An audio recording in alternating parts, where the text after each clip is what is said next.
Be not content with ease of a passing day, and deprive not thyself of everlasting rest. Barter not the garden of eternal delight for the dust heap of a mortal world. Up from thy prison, ascend unto the glorious meads above, and from thy mortal cage, wing thy flight to the paradise of a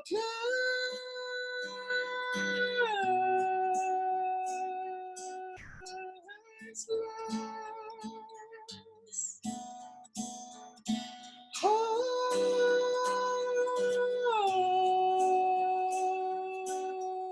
Offspring of dust.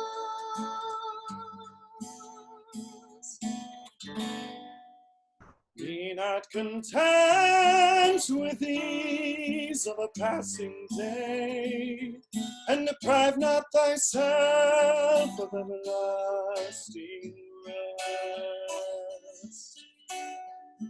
Barter not the garden of eternal delight for the dust heap of a mortal world. Up from thy prison, ascend unto the glorious meads above, and from thy mortal cage, wing thy flight to the paradise of a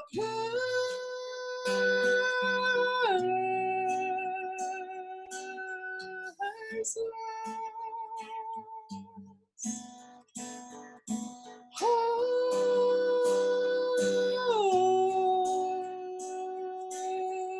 Offspring of dust.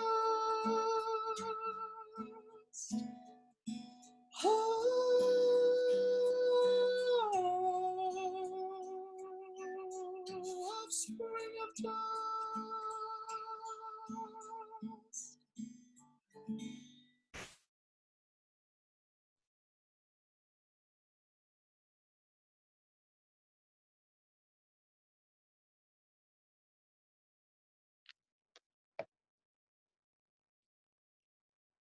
ای دو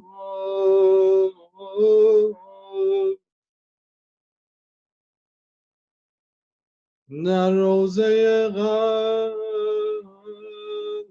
جز گل عشق مکن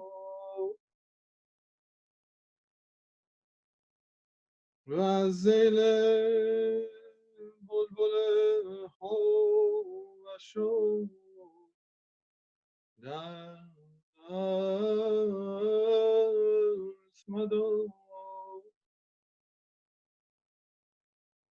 مصاحبت ابرار غنیمت دار و از مرافقت اشرار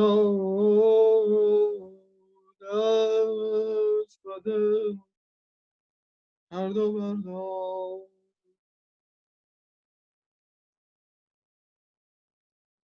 ای پسر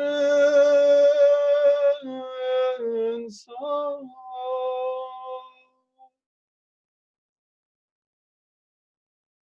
کدام عاشق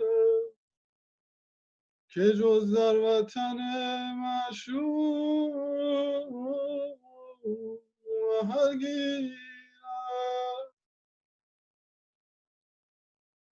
و کدام طالب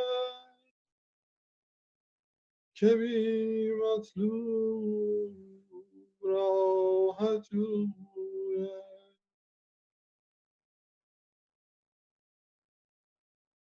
عاشق ساده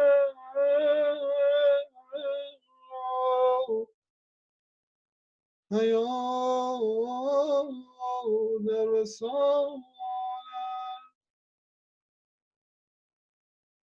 و مو در فراق صدرشان از سر خالی و قلوبشان از استبان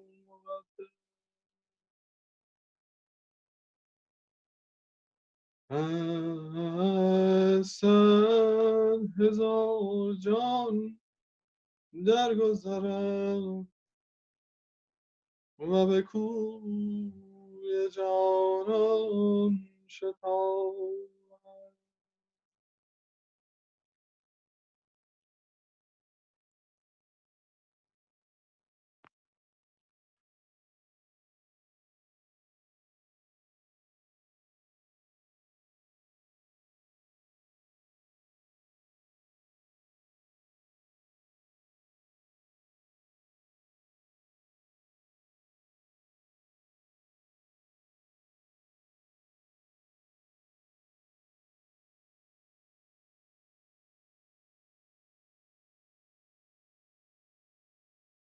Technology that we can get together like this from all over the world. It's amazing.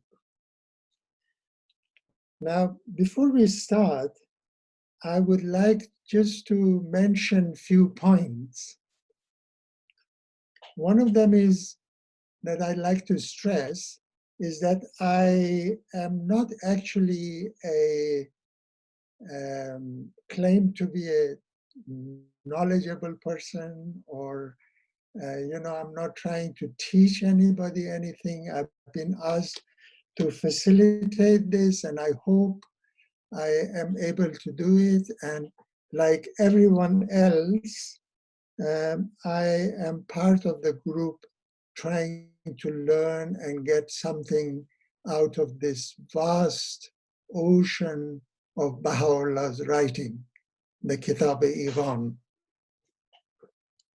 Now, when we were in the Holy Land, and May was there then, and she attended some classes. I don't know if Louis did as well. We did a study class in Bahiji. About 14, 15 of us would get together every week. It took us a year on weekly basis and until we finished this book. What we used to do is to read a paragraph. Each one would read a paragraph, rather similar to studying Ruhi books. One person would read a paragraph. At the end of that, then everyone who had any ideas or thoughts about it, they would just say, and then at the end I would share some of the notes that I had gathered from here or there, from different sources, and we would share that. Each note would explain some of the words or some phrases in that paragraph. We can do the same here if you're agreeable.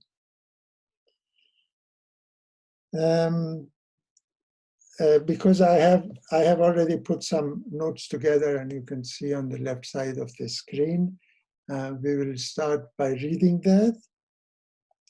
In this particular session, if we can only just do the history of circumstances that led to the revelation of this book, I think that would be good enough for this session. If we have time at the end of it, we might go through one or two paragraphs. So here is, unless you have any other suggestion, here is what I have got on the screen. So if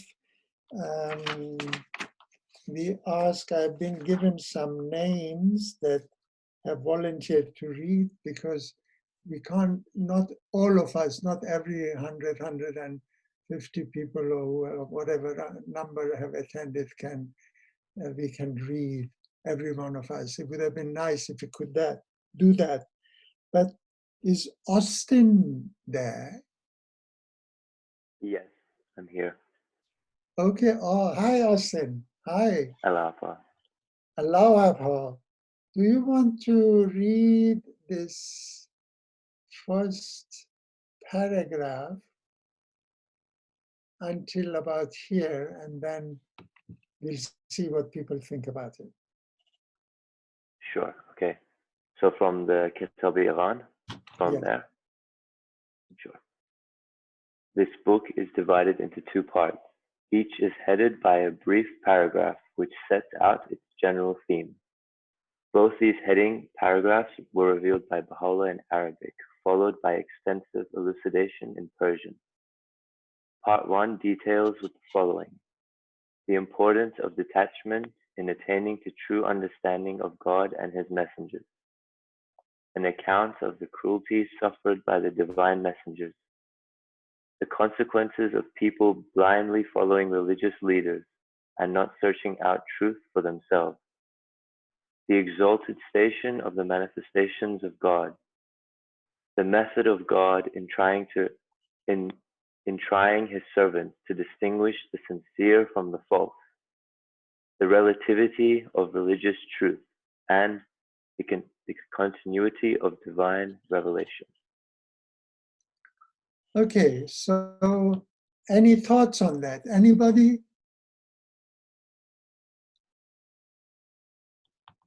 Anything that comes to your mind about this thing? It's okay. Now, you see, the whole book is in 2 chapters, right? And each chapter or each part of the book is contains a paragraph which is in Arabic.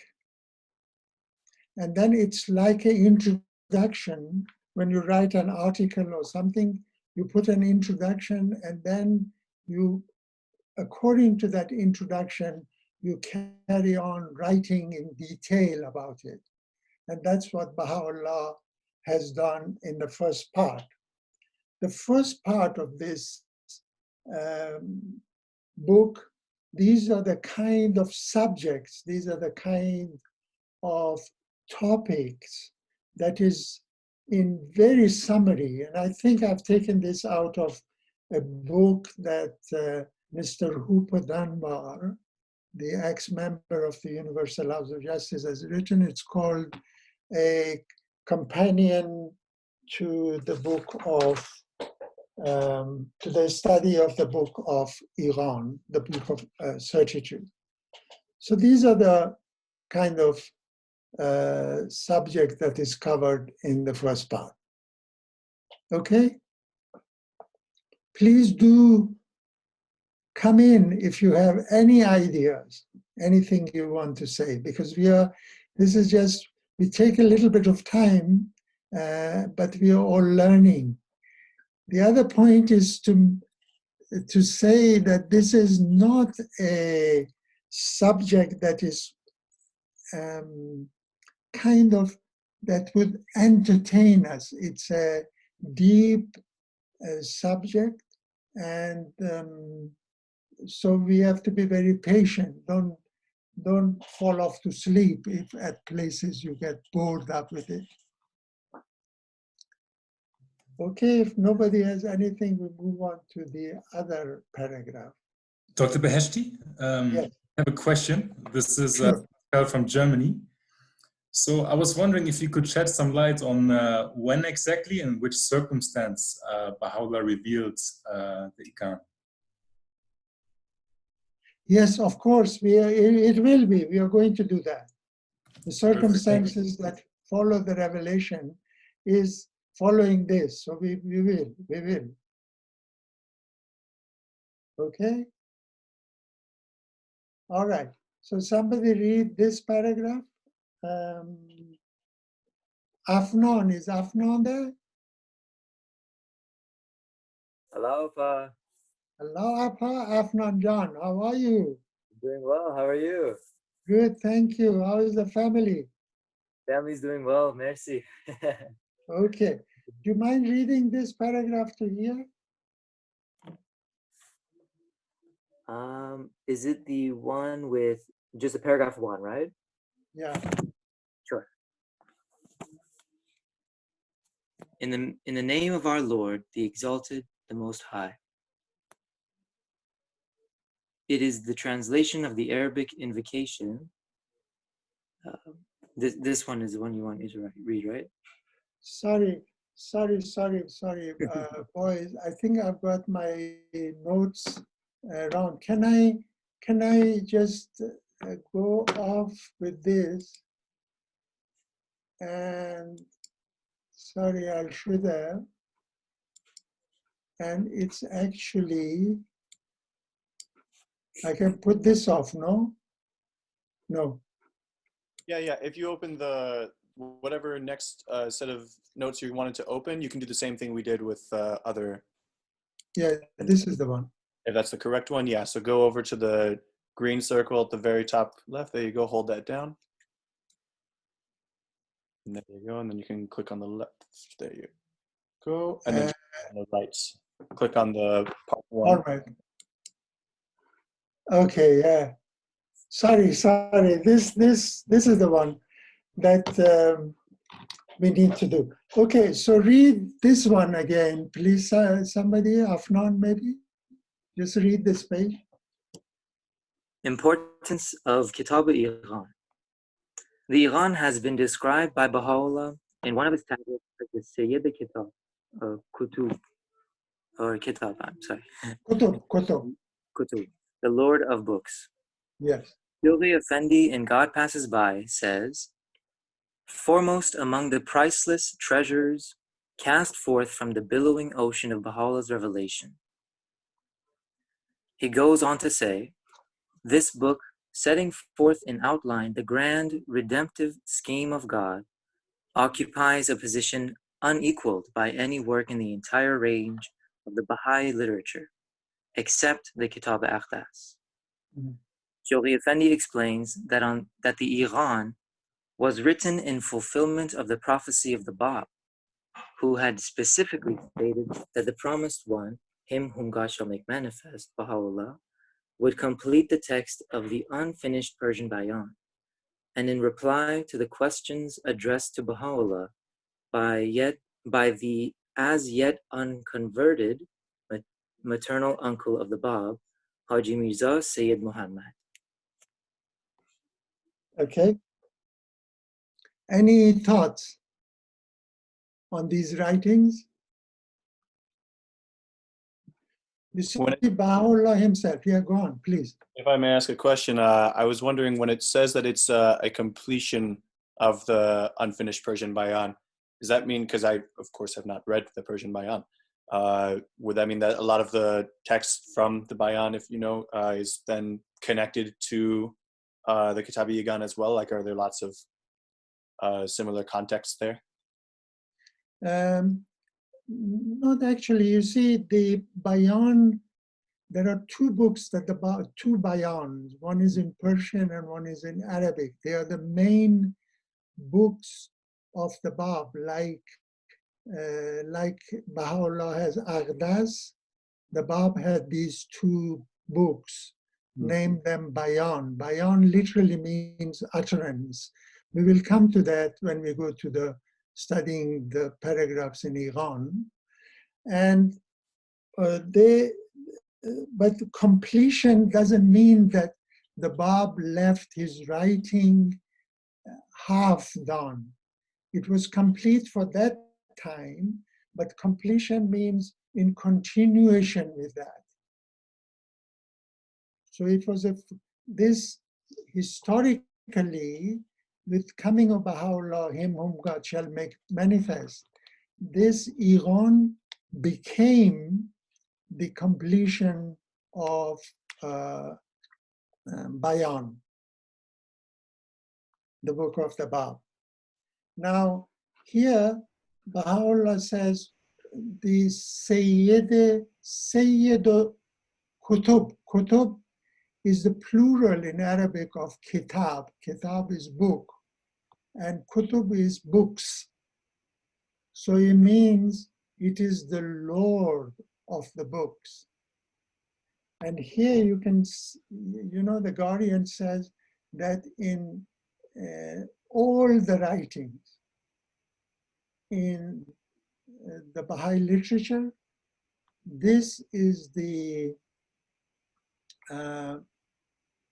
this has a position that there is no equal to it.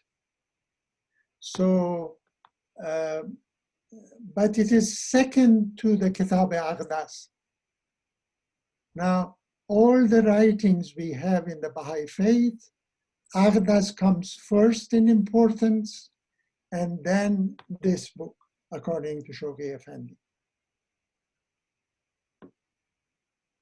And of course, this is, he calls it the priceless treasure. You see, from the billowing ocean of Baha'u'llah's revelation. Billowing means the waves, the surging revelation that Baha'u'llah revealed with all that writing. This is amongst the priceless treasure, he says. Yeah? Anything else? Anybody wants to put in? Dr. John, I'm wondering if it's possible for you to share with us the quotes later in the chat room. The what? The quotes. Is it possible for you to share it in the chat room later on with us?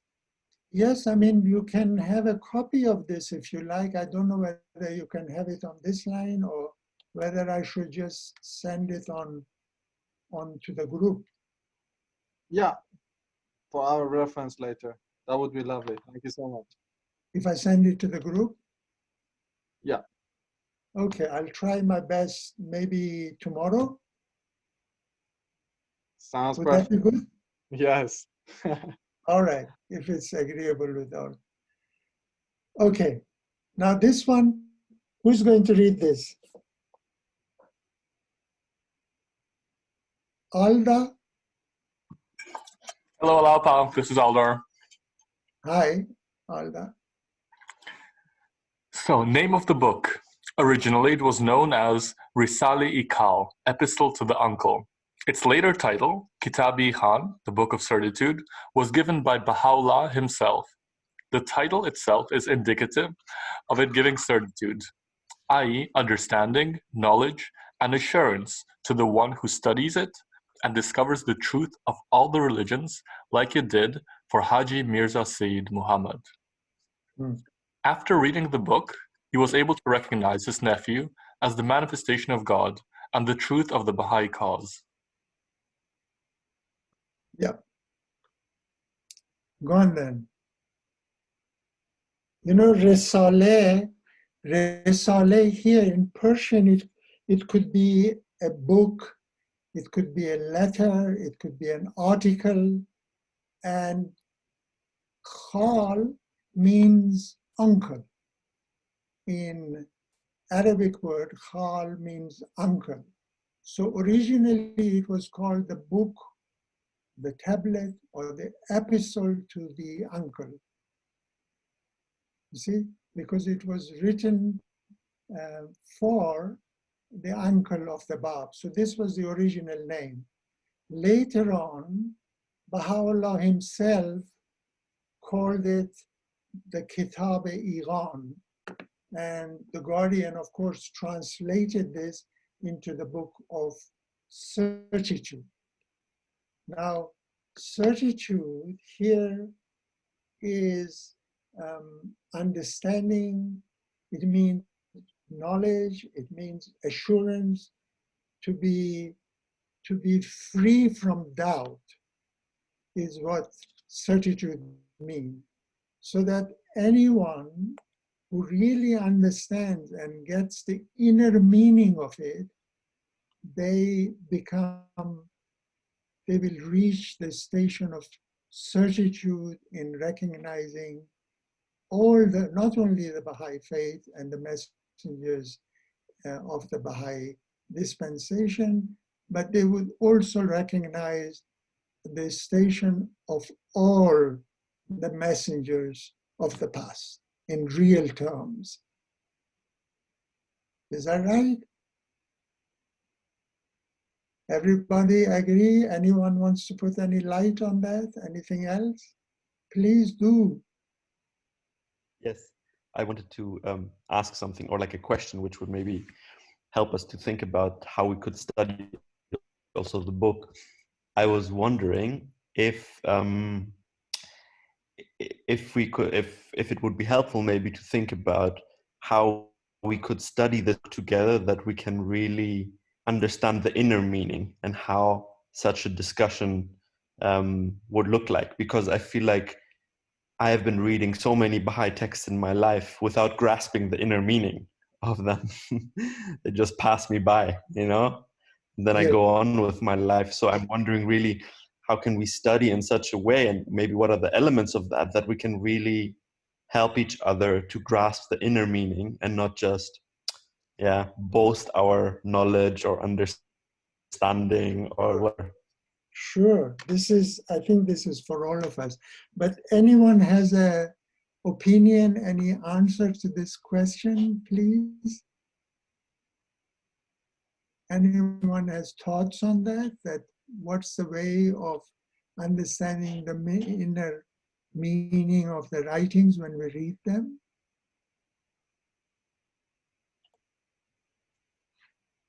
I was thinking maybe to be very forthcoming with the insights we might gain individually, because I think we all are amazed by the amount of people that are in this group, and it's a bit intimidating, but I think for us to be able to actually learn, it would be very helpful if you're very gracious with sharing our insights. Sorry, I'm not very clear. As I say, my hearing is a little bit, can you speak a little bit? Yeah. I was saying to be very forthcoming in sharing our own insights while studying the book. Yes. That was it. George, maybe. Maybe I have something to add. End of the course, Mr. Townshend was asked by a Baha'i what his opinion was on a certain topic. And then he said, because you obviously know much more than I do. And then Townsend said, yes, I do, of course. He said, because I have read more books than you have. Yes. And then he said, I don't have an opinion. As Baha'is, we don't have opinions, but we go to the writings. So I don't have an opinion to share with you, but I know in the book, the very beginning talks about detachment. And in order to reach the shores of true understanding, or become like to receive this state of certitude, we need to be detached. So maybe actually as we go through the study, we will realize more and more what it means to get this inner meaning. Yes. Yeah. Good. Anybody else? On a personal note, I think that combining all of the opinions, Louis and Donna's, it's really a personal journey that we all have to go through. I mean, grasping the inner meanings is something that we will take a lifetime to really grasp some of the meanings. And I think something that Abdullah mentions, the doors of mystery will be opened once we contemplate and meditate on it. So if we would read Íqán also for ourselves over and over in the morning, in the evening, and really meditate on the words and not just read it for the sake of reading and expanding our knowledge, then we might come perhaps to some insights which we can share then, as Donna suggested. Yeah, sure. Anybody else?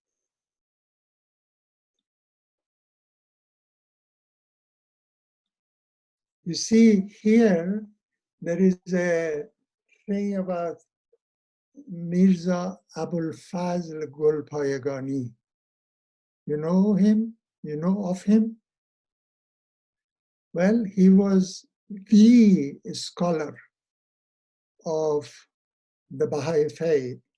He was so knowledgeable that he was given the name Abul Fazl which means the father of knowledge even before he was a Baha'i. And of course, he became a Baha'i during the time of Baha'u'llah. And then Abdul Baha gave him the name of Abul Faza'il, which means the father of knowledges. And those of you who have been on pilgrimage or served at the Baha'i World Center in the mansion of Baha'u'llah, in one of the rooms there is his picture. And that room, the guardian had used to put all the books that he had written for a while. And then, of course, they were moved to another safer place for preservation. And Abdul Baha, at one time, he said that Abul Faz has knowledge about everything. And there are many stories about him. The scholars have said after the interpretations that Abdul Baha and the Guardian have written, the interpretations of Abul Fazl are meaningful. They make meaning. So that man had such a knowledge. And what's happening here? And so he says, he told Ali Gholi Khan that he had read the Íqán with the eye of intellect 17 times. I suppose that was before he became a Baha'i. And it had seemed to him a meaningless string of words that later he had read it with the eye of faith and had found it the key with which he could unlock the secrets of all the sacred books of past religion. Now, he says with the eye of faith. I don't know what it means. Perhaps some of you can explain that.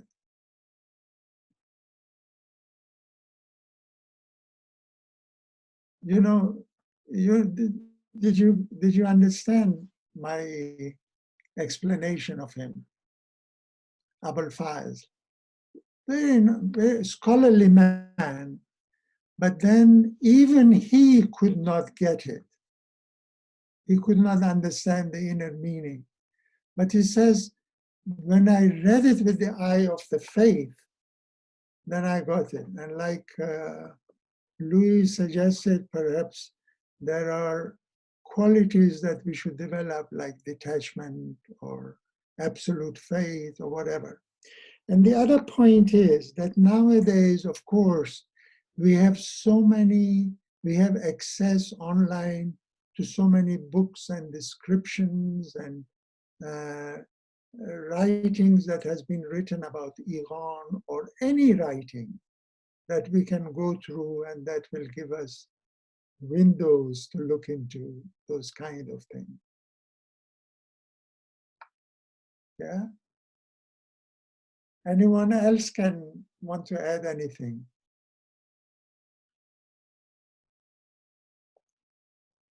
No?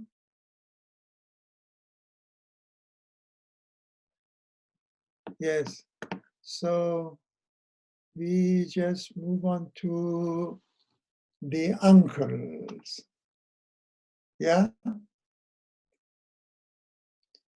Okay. Now, do you want me to just summarize this, or do you want to read somebody to read them? Which one would you prefer? Just say it by, summarize it by just talking with you? Okay. The Bab had 3 maternal uncles. There were 3 brothers of his, mother. Haji Mirza Sayyid Muhammad was the eldest one, right? And he was called the Khale Akbar, the greater uncle. And this was the uncle who became the recipient of Kitáb-i-Íqán. He was the uncle, the eldest brother. The middle brother, or the middle maternal uncle, was called Haji Mirza Sayyid Ali, or the greatest uncle. Khale Azam. Azam means the greatest. Now, actually, normally, the first uncle would have been called the greatest because he was the eldest. But he was given this title because he was the one who was responsible in bringing up and caring for the Bab from his childhood. Remember reading it in the history that the Bab's father passed away when he was a child, and then this uncle took care of this child and he brought him up. So this was the middle uncle, was the one who brought him.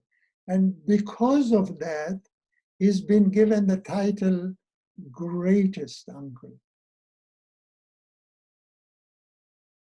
And of course, he became a believer immediately after the Bab declared, because he had seen the superhuman nature of the Bab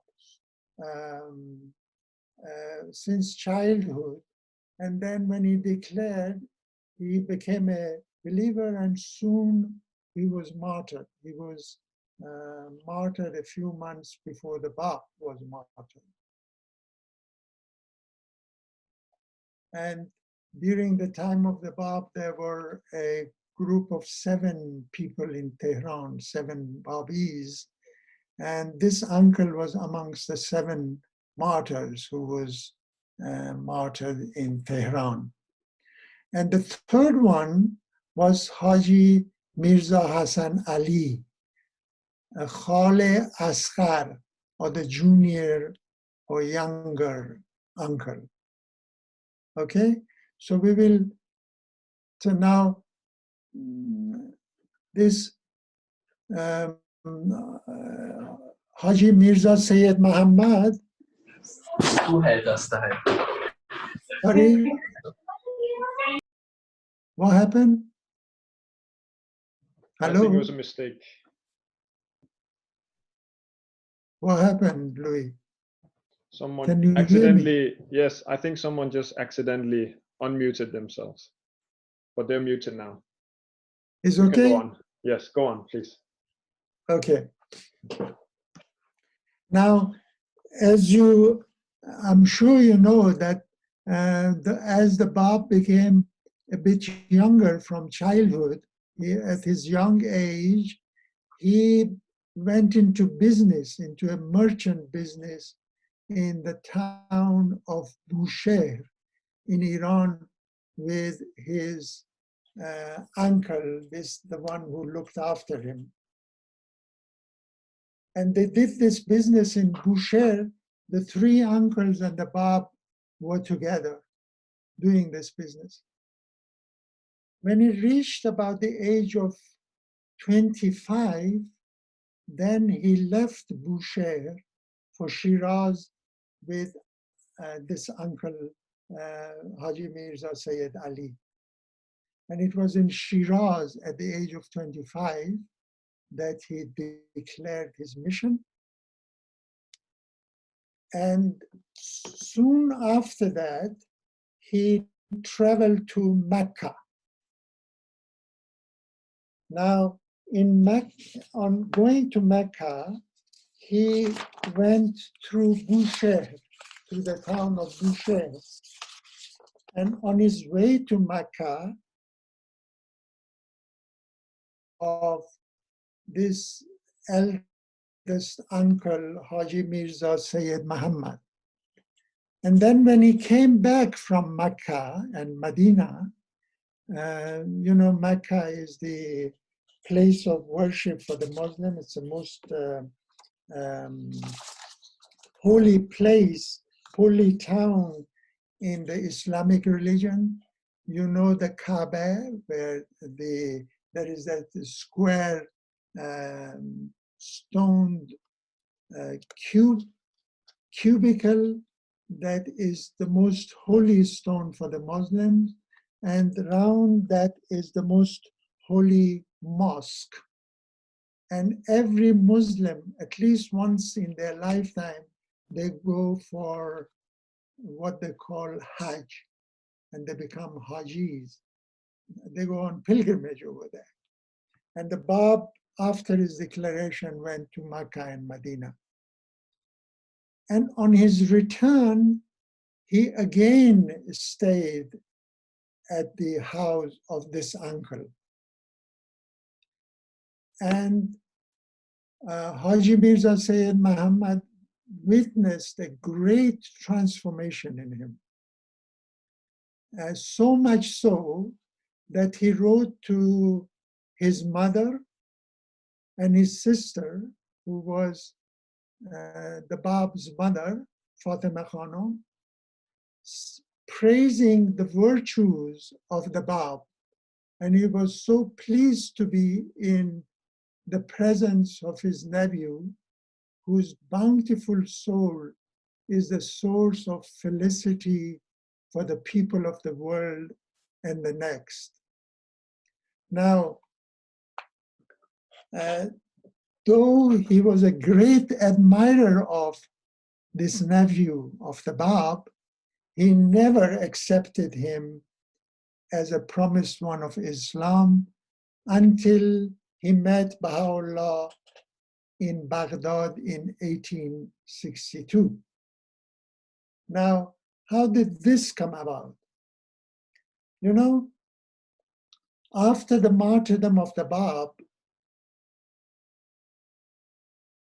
and the martyrdom of Haji Mirza Sayyid Ali, who was martyred a few months before the Bab in 1850, the members of the family of the Bab were immensely grieved and they were in shock.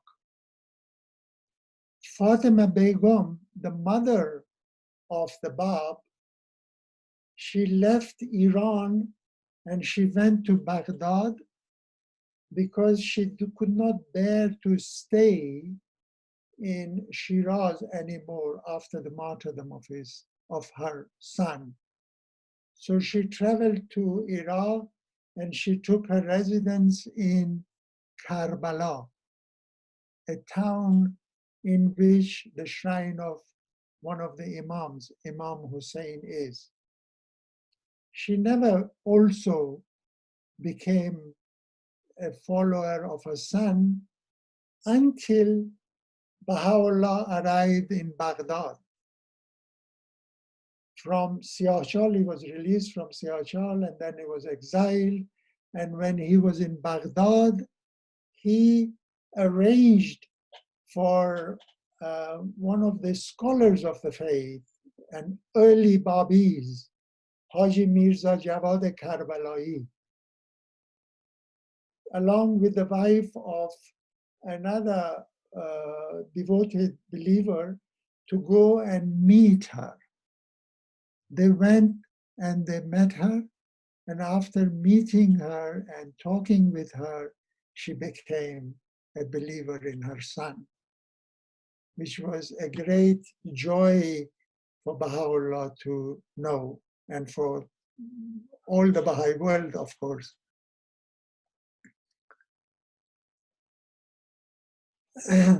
Now, she became a Baha'i. Khadija Khanum, the wife of the Bab, she became a Babi because she had seen wonders in her husband after her marriage with him, of course. And they were from the Babi, from the Afnan family, the relatives of the Bab. Okay?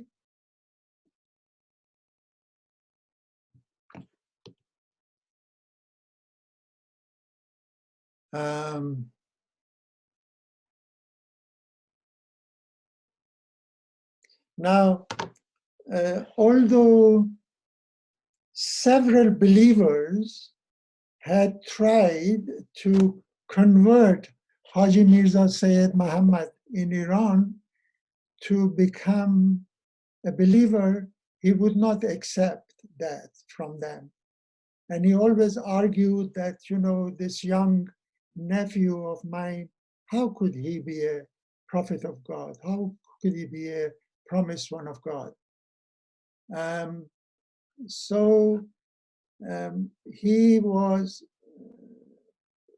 He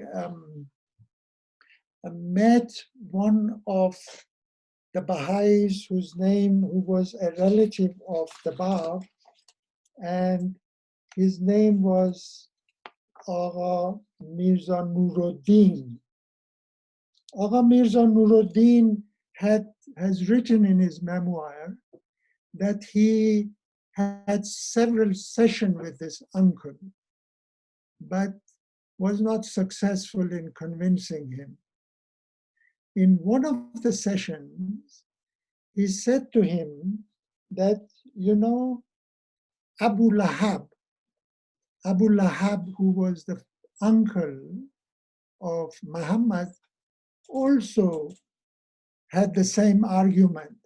He would say when Muhammad declared that he is a prophet, he became against him and he became one of his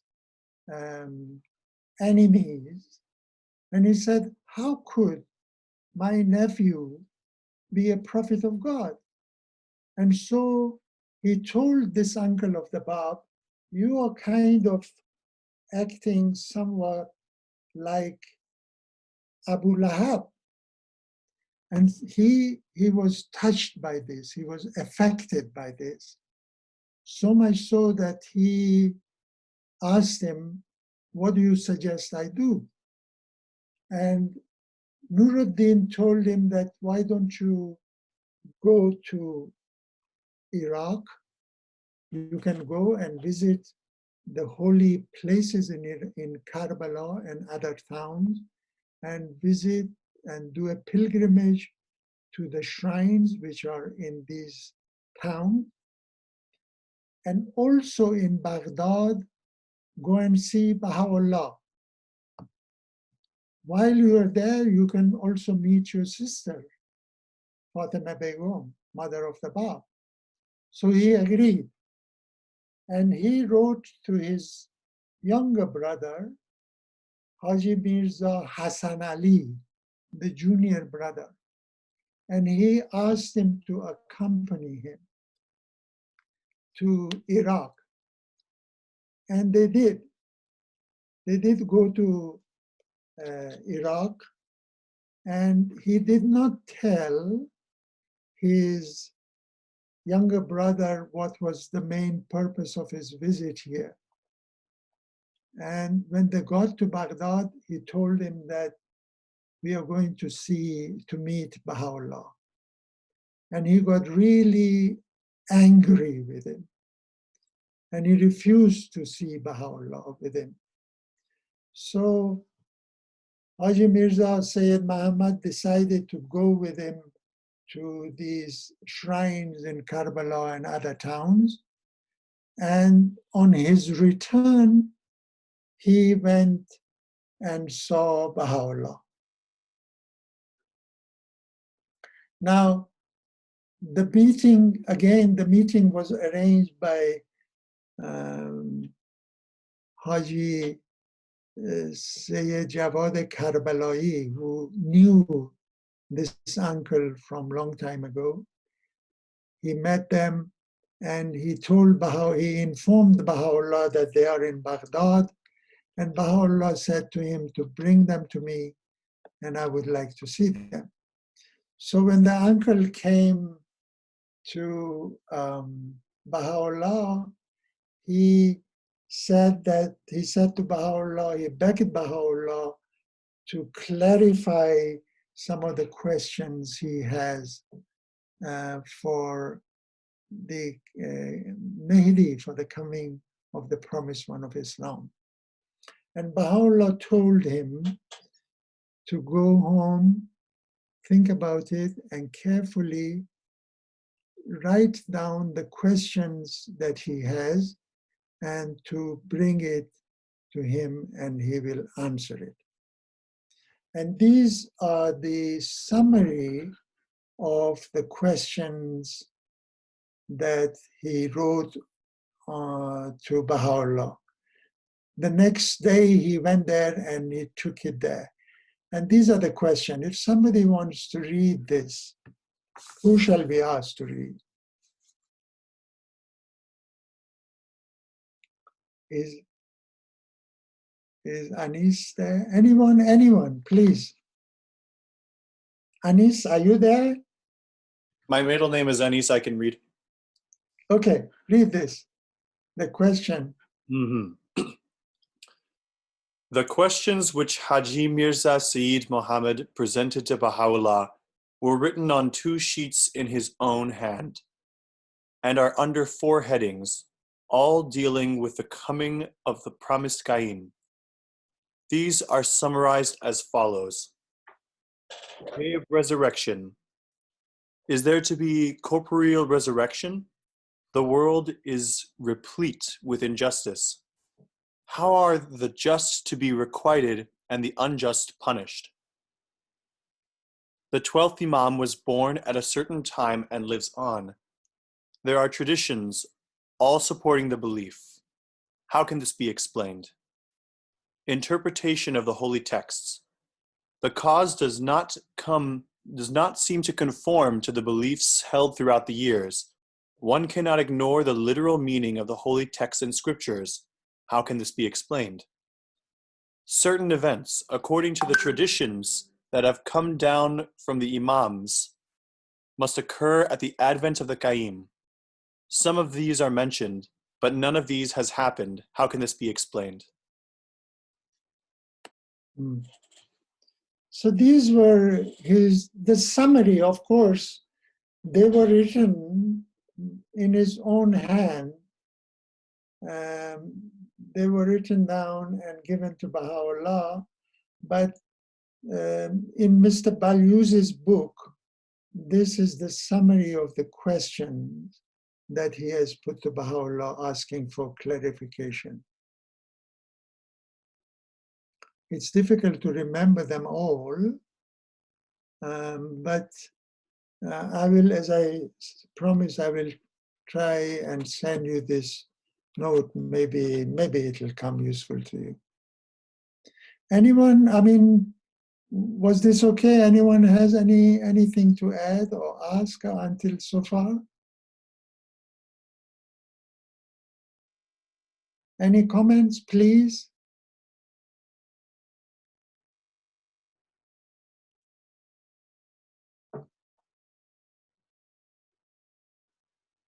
Okay. So if we read this one as well, please, someone.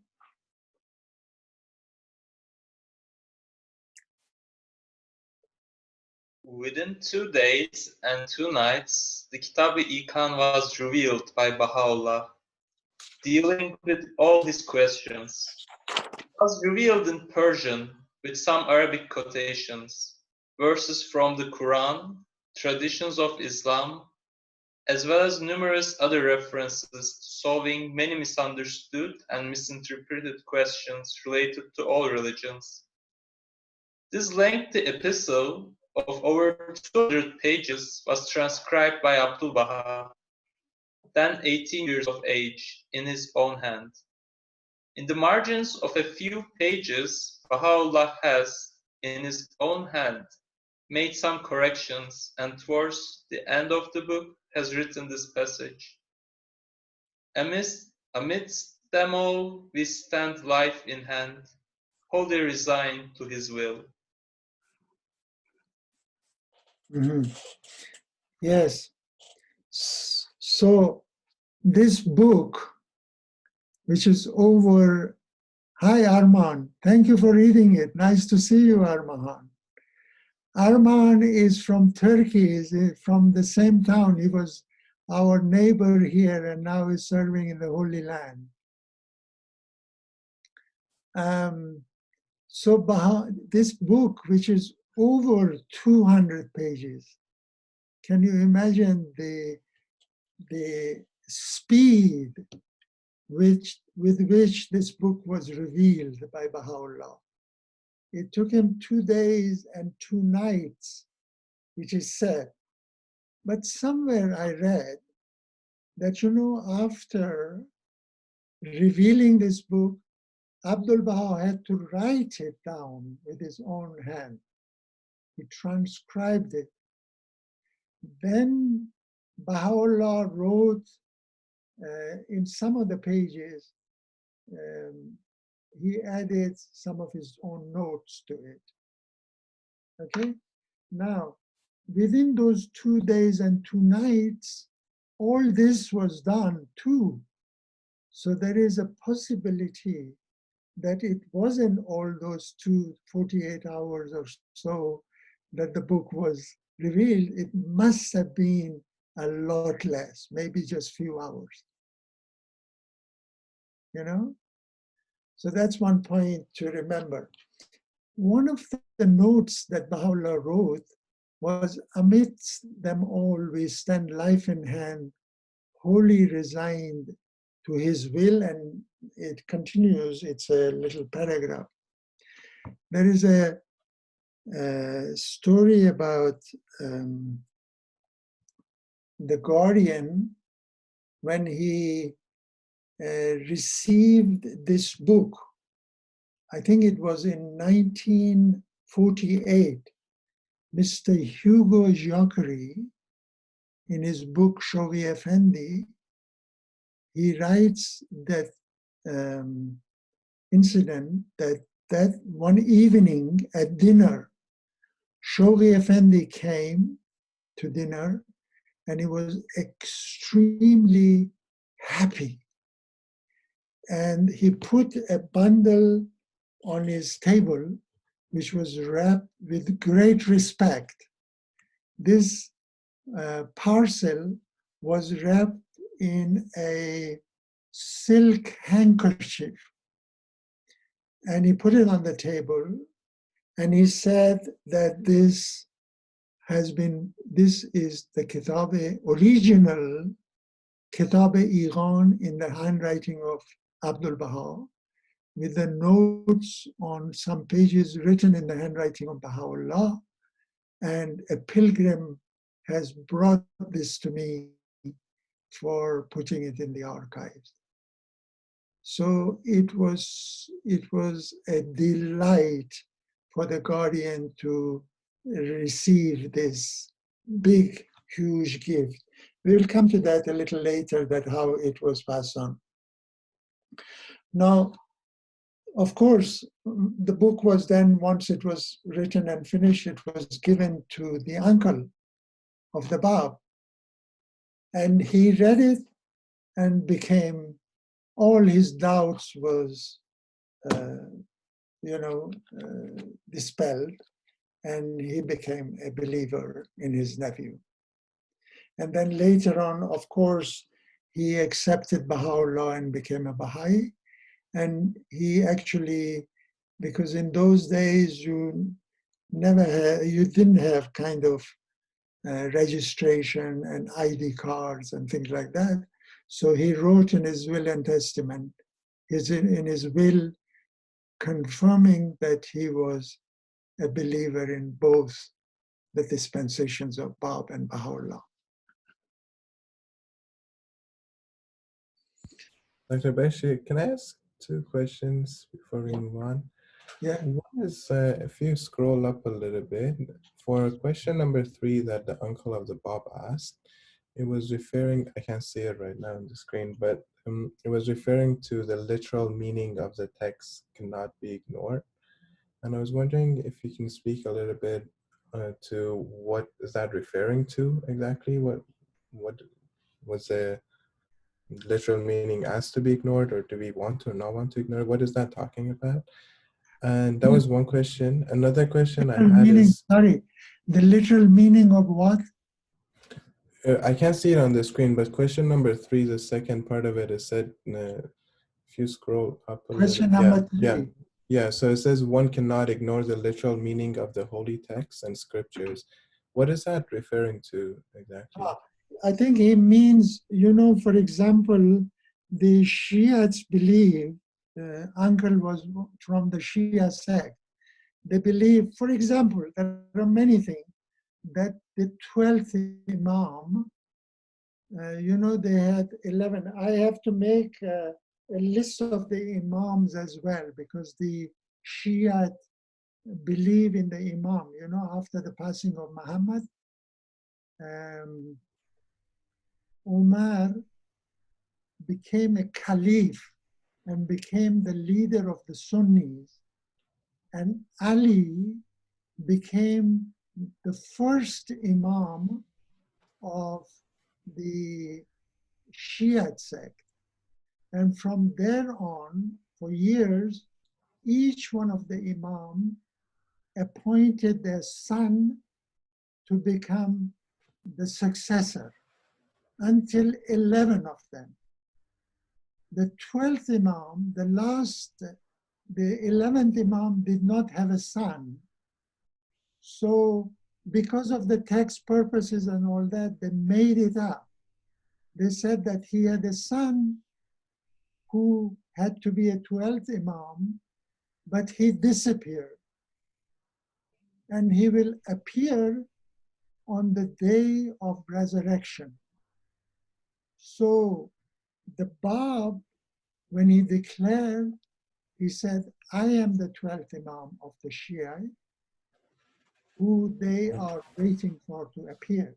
Now, the literal meaning which Shia takes for it is that this 12th Imam is hiding in a well. This is what they believe. And if today is the day of resurrection, this 12th Imam should come out of the well, and we would then become his follower. But the Bab, who claims to be the 12th Imam, was born in Shiraz. I have seen him grow up and all that. How can he be the Imam? That's kind of literal meaning. Is that clear? And there are, of course, many other things like we see in the Christianity, that the second coming of Christ would be, he would sit on the cloud and so on and so forth. So people are just lost with those kind of beliefs that they literally want to see what is said. Thank you so much. And I have one more question if you have time. Yeah, sure. In the paragraph that follows it, it was talking about all the traditions of Islam and Quran and quotations from different Arabic texts that the Kitáb-i-Íqán refers to. I was wondering, how important do you think it is that we've read those texts beforehand? Because I remember in my last attempt at the Kitáb-i-Íqán, not knowing those references was quite a bit of a hindrance to my understanding of the text. And so what do you think is the best way to approach all of those references? To read those traditions? I don't know, is anybody else willing to, you know, kind of answer that? Do we need to know all the tradition, everything in Quran? Is that what you mean? Yeah, basically, yeah. Yeah? Yes, that's the question. Anyone?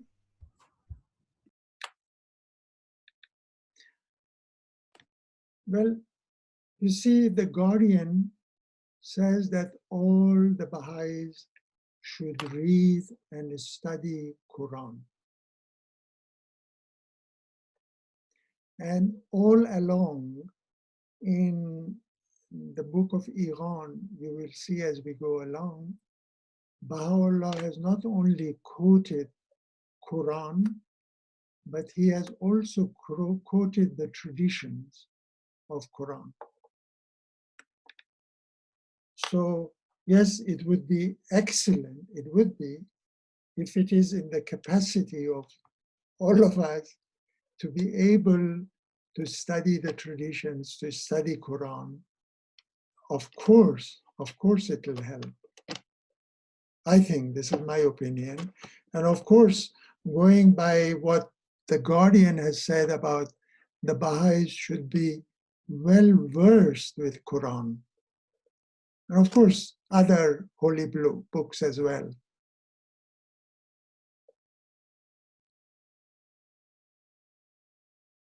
Thank you. Pleasure.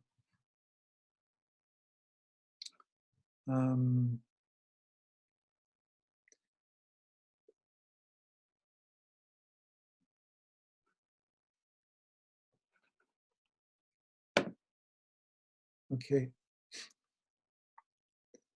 Okay, for many years, this book was in the family, the original writing of Abdul Baha of Iran was in the family of this uncle. And then one of the great granddaughter of Haji Mirza Sayyid Muhammad presented this book to the Guardian, but it wasn't until 1948 that the Guardian was, or maybe the Guardian was able to receive it. Okay, and I told you about the incident that Mr. Giacory mentions in his book. The youngest uncle, remember we said that Haji Mirza Sayyid Hassan, the youngest uncle, who accompanied Haji Mirza Sayyid Muhammad to Baghdad, he was totally against going to see Baha'u'llah because he had seen all the atrocities in Shiraz and in Iran against the Babis. His nephew was martyred, his brother was martyred, and all those trouble that the Babis were suffering, and he would not want to involve himself by going and meeting with Baha'u'llah. So he went back to Yazd from Baghdad. Yazd is a town in center of Iran, and he was busy with his work. Later, some years later, his wife's brother made an effort, and through him, he also became a believer and remained so for the rest of his life. Sarah, wie mache ich das? Den kennen wir auch noch. Sorry? I think it was a mistake again. It doesn't come through. It was a mistake again, I suppose. To say it again? I think it was a mistake. Someone accidentally unmuted themselves. Okay. If not, they would just unmute themselves and ask the question. All right. So so this uncle also became a Baha'i, and that fulfilled what the Bab had said himself, that God, through his bounty, will guide all his family to recognize the truth of his faith. So all the three uncles, his wife, Khadija Begum, his mother, Fatima Begum, and all the rest of the family became believers. And this was a prophecy that the Bab himself, after his declaration had foretold. That was fulfilled as well. So two prophecies of the Bab here. One was the completion of the Bayan by Iran being revealed, And then the other one was that all his family would become believers in his cause. And they all did. And you know, the relatives of the Bab, they are called Afnans, means offshoot of the trees, Afnan. We have one Afnan over here. He's not related to the Bab, but he is Afnan. And Aksan or Ghusn, which means the branch, are the believers who are related to Baha'u'llah. Okay? Anything anyone wants to share?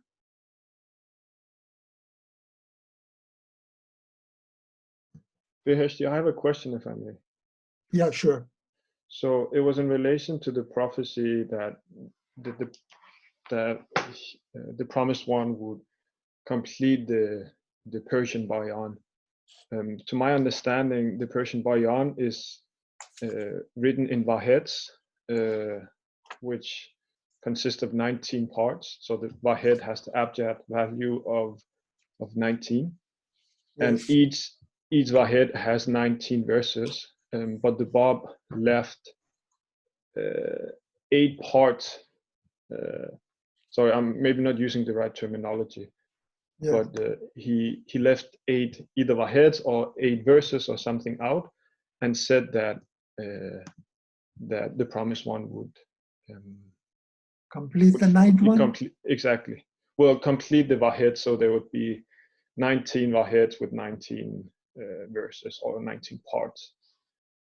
Maybe Kevan knows about this. We've been hearing about this in Dawnbreakers and God Passes By study.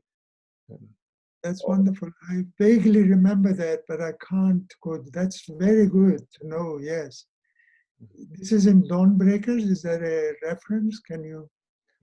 I'll probably be able to find it. Wonderful. And then I'll share it in the WhatsApp group. Yeah, if you can share with all of us. Yes. Thank you. That's great. So can you repeat that again, please? It's very interesting that the Bayan had 19 Wahids. Exactly. And then each Wahid had 19 parts. And that 19 times 19 is 361, which also, I forgot, there's a certain word that has the abjad value of 361 also. Yes. I will also look for this word.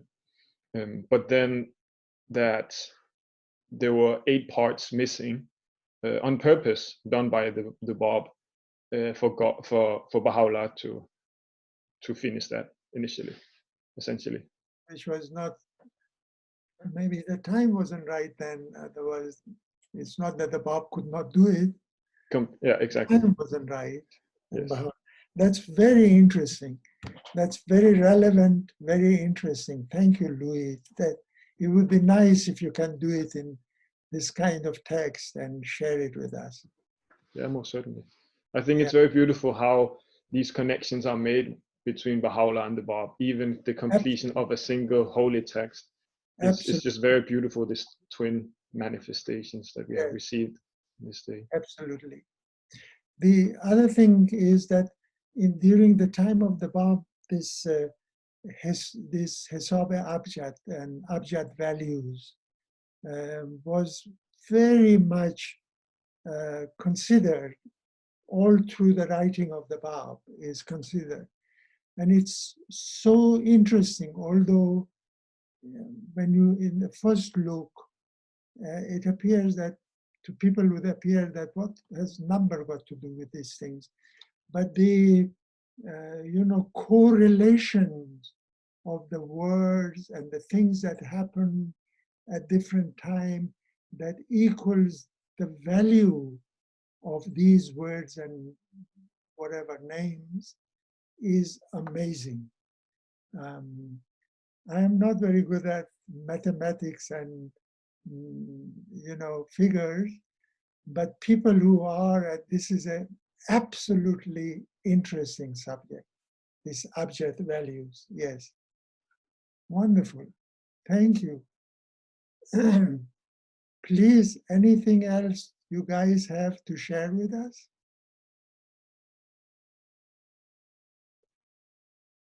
I have a question to either Beheshti or anyone. Do you remember in what sequence Shoghi Effendi translated the writings of Baha'u'llah? Is it correct that the Persian Bayan was the second or the third text of Baha'u'llah that he translated into English? The Maybe someone Guardian? knows. You Correct. mean the translation of the Guardian? Yeah. I'm not sure. I'm not sure. Perhaps somebody can find out. I'll make a note. I don't know if you can find out. Someone might volunteer to take this project.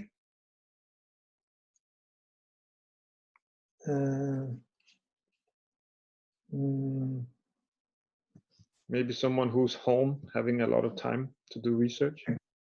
Yes, and you're not going to work or something. Everybody. Yes. Everybody, okay.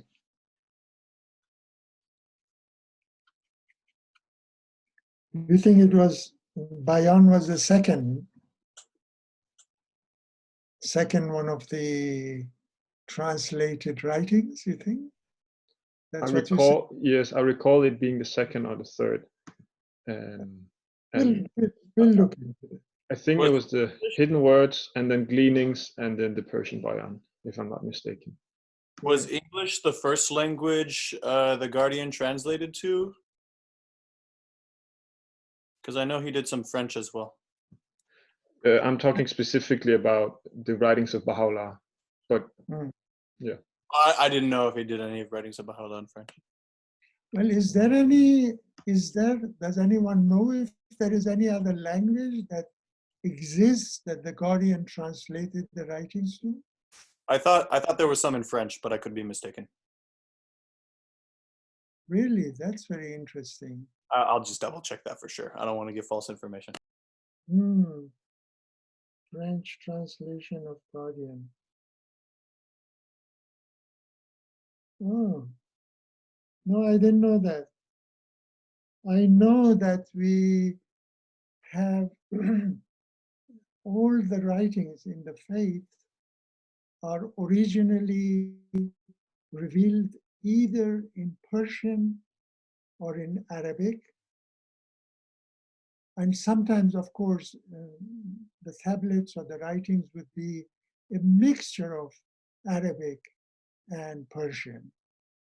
So Arabic, Persian, and the third language in the Baha'i faith is the English, which is the official language that the Guardian selected to translate all the writings to. So Persian, Arabic, and English are the languages most important in the faith. Yeah, this French translation is interesting. Did the Guardian know French very well? I believe it was, one of the languages that he really admired, but and he was fluent in it as well. No doubt about his English. Yes. His Arabic, and also the Persian. You know, Guardian was born in Israel, in Akko, in one of the poorest places in the world. During childhood, there was no proper schooling. Of course, he went to school to Beirut and all that. But his Persian is apt for people who know Farsi. When you read the Guardian's Persian, you know that this is the Guardian and nobody else. Because he has actually, although actually he has produced a new Persian language, the way of his expression and the words and things that he does. and the standard of his English is amazing. And of course, Arabic too. I don't know Arabic, but too. Okay. Anyone else, please do come in. Anything you have to say?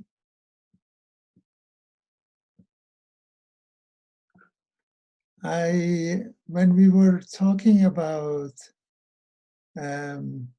Mirza Abul Fazl reading the book 17 times with the eye of intellectual, and then when he read it with the eye of the faith, he told this to Ali Gholi Khan.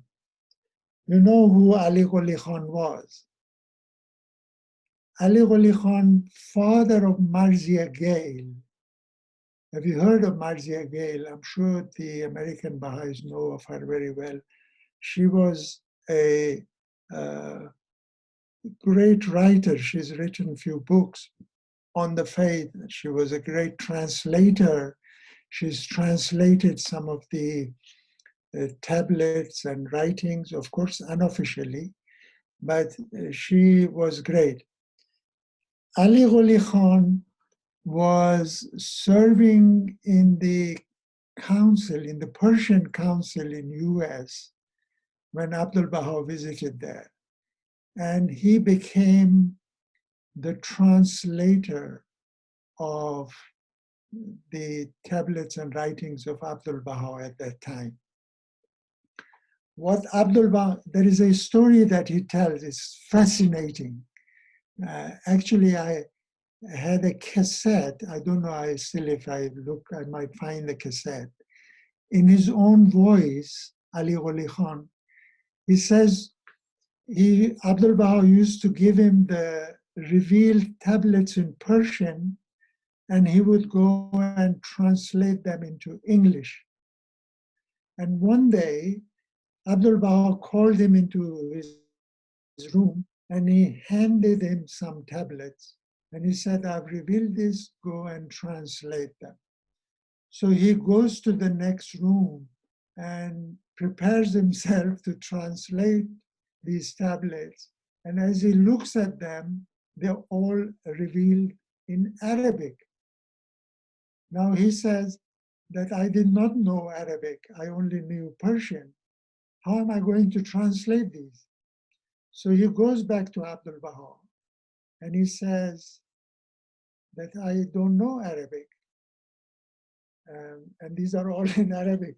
So Abdul Baha just opens his drawer and he takes a candy out and he gives it to him and he says, eat this and you can translate now. And he says, I went to the next room, I started translating it and I could understand everything.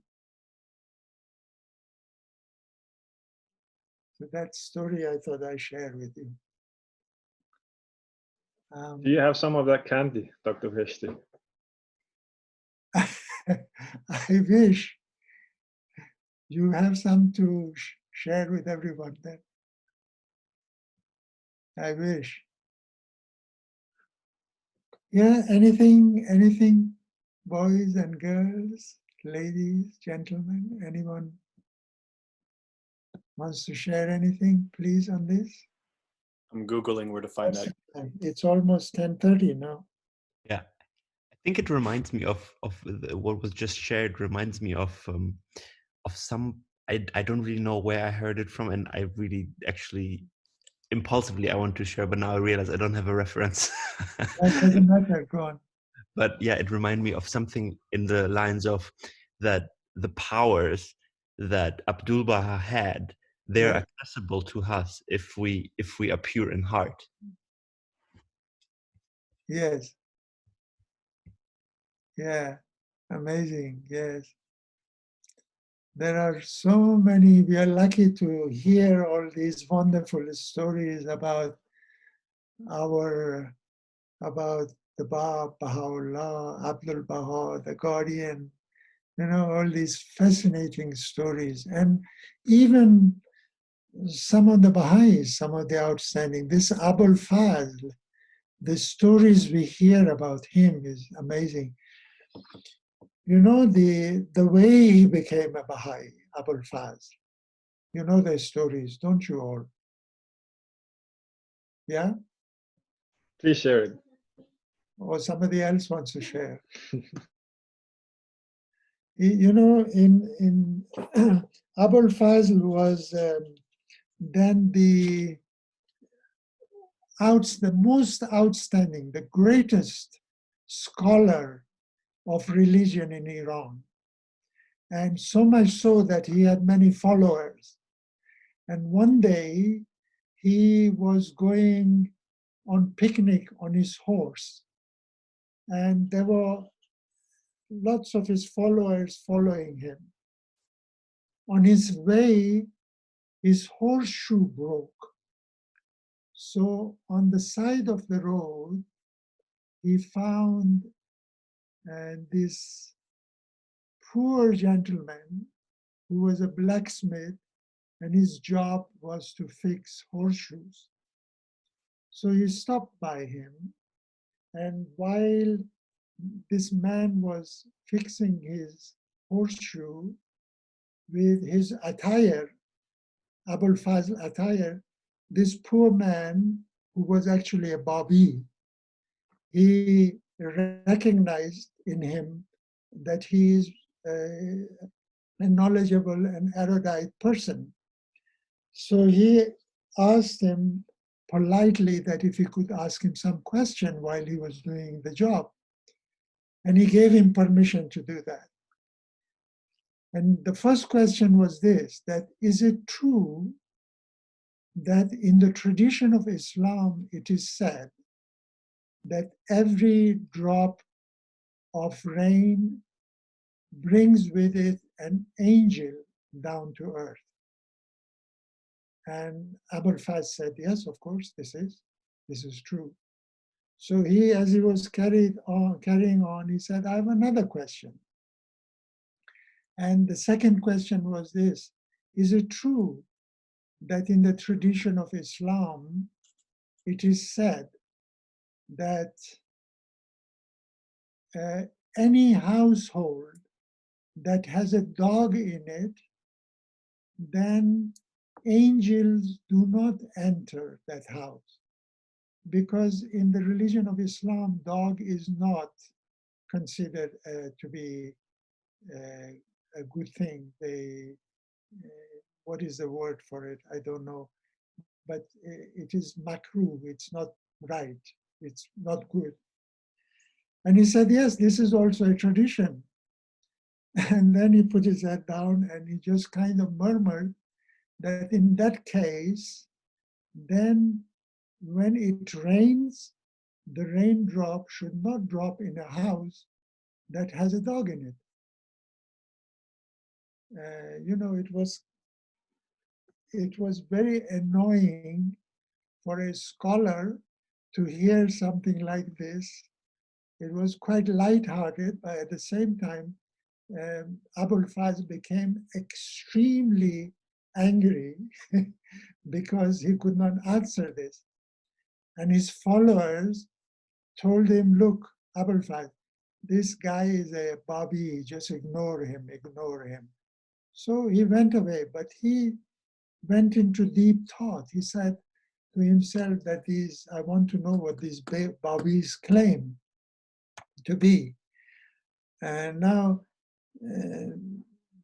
this gentleman, Mr. Nalband, his first name, Hussein Nalband, was illiterate. He couldn't even write his own name. But to ask such a question for him was an insult that he could not answer it. So he became very inquisitive, and he went after the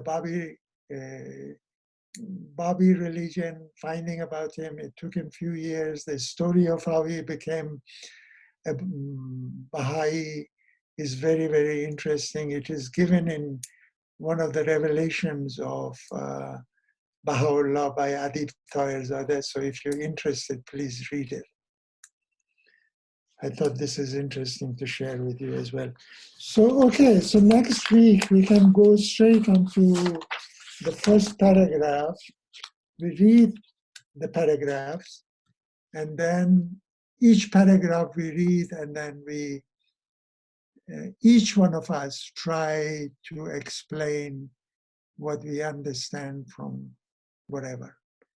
And I've also got some notes together. We can have a look at that as well. Okay, are we going to say an ending prayer or?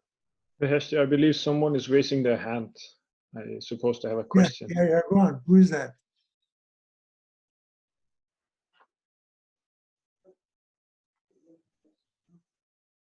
The voice doesn't come through. No, I'm sorry. It was a mistake. I'm sorry. Okay, don't worry. I'm very sorry. No worries. No problem. No problem. Can we ask someone to just read a short ending prayer, please?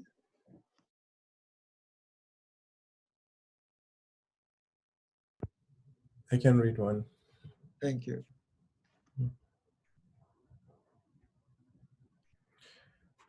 O Lord, in this most great dispensation, let us accept the intercession of children in behalf of their parents. This is one of the special infinite bestowals of this dispensation. Therefore, O thou kind Lord, accept the request of this thy servant at the threshold of thy singleness, and submerge his Father in the ocean of thy grace, because the Son has arisen to render thee service, and is exerting effort at all times in the pathway of thy love. Verily, thou art the giver, the forgiver, and the kind. Abdul Baha.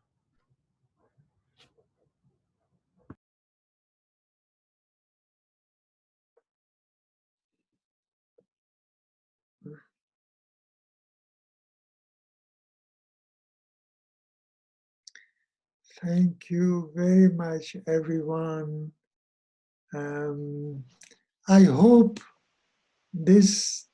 the way we do this is okay for you all. If you have any other suggestions, any other way we can do better than this, please do let us know.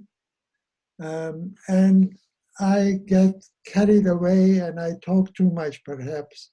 You can stop me, and I would, honestly, I would like, it would be better if everybody came in and you shared all your thoughts and feelings about what we read. Thank you so much. Thank you. Thank you. Thank you. Thank you, Dr. Beheshti, and thank you, May Firuzman. Next week, Lovely. Dr. Beheshti, it was lovely.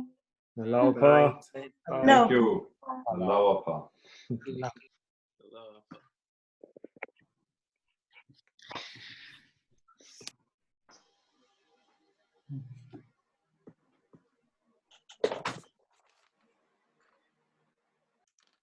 So, Louis, now I must try and go off, huh? You can just click leave meeting.